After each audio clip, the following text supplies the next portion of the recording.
For some of us, our lives are guided and hemmed in by one overwhelming imperative. We must never let people down. Not just a few friends and family members, but pretty much anyone who wants anything of us. Perhaps someone wants to see us again for supper.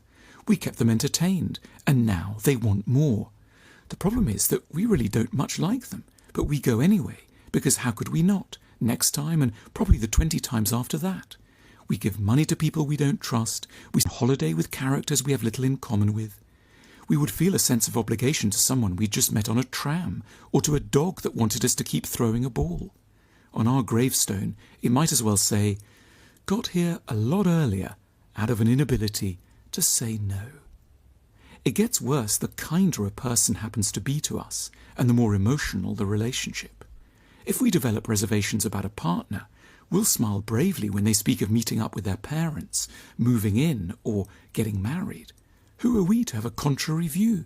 What gives us the right to turn away enthusiasm, simply because we happen to feel a little uncomfortable and intermittently somewhat nauseous?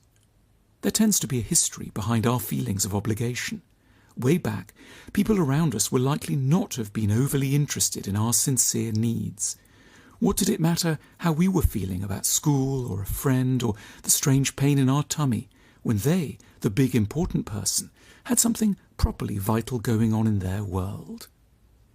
We might have needed to tread extremely carefully, lest we encourage yet another bout of rage or self-pitying explosion.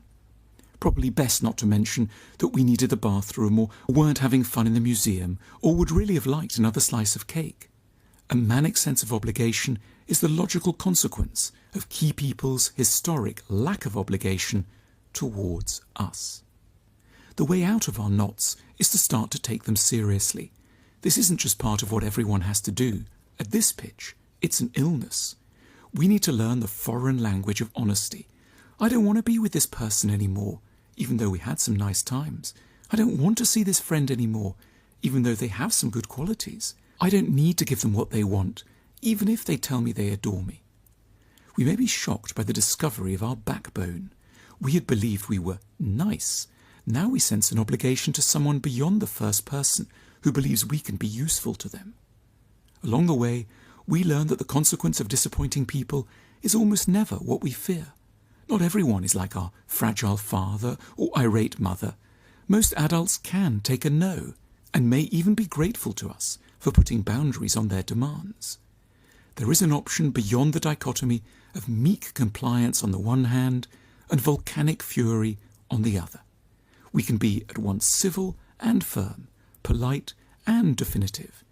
I'd have loved to see you, but my health isn't so good at the moment, so let me be the one to get back in touch when I'm up for it. Thank you for your kind offer. I'd have loved to take you up on this, but circumstances make it sadly impossible. Do forgive me.